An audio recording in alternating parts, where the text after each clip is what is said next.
ఎల్లుండి నుంచి 3 రోజుల పాటు 16, 17, 18వ తేదీల్లో మహిళా రిజర్వేషన్ చట్ట సవరణ బిల్లును సభలో ప్రవేశపెడుతున్నామని అన్ని రాజకీయ పార్టీలు మద్దతివ్వాలని మోదీ విజ్ఞప్తి చేశారు.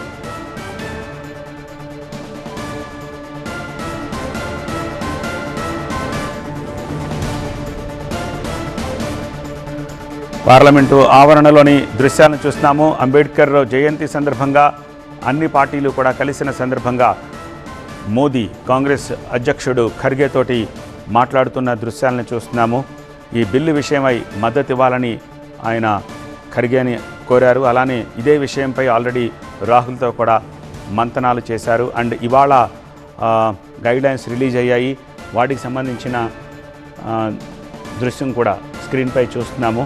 131వ రాజ్యాంగ సవరణ ద్వారా దీన్ని అమలు చేయాలని చెప్పి కేంద్ర ప్రభుత్వం చూస్తోంది.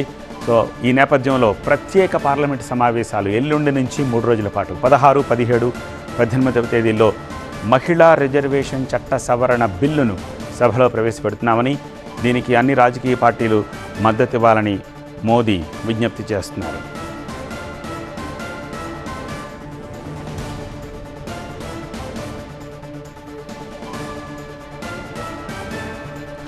అయితే ఉత్తరాది సంగతి ఎలా ఉన్నా ఈ డీలిమిటేషన్ ప్రక్రియతోటి దక్షిణాది రాష్ట్రాలకు తీరని అన్యాయం జరుగుతుంది అంటున్నారు. డీలిమిటేషన్కు వ్యతిరేకంగా కాంగ్రెస్తో కలిసి పోరాటం చేస్తామంటున్నారు.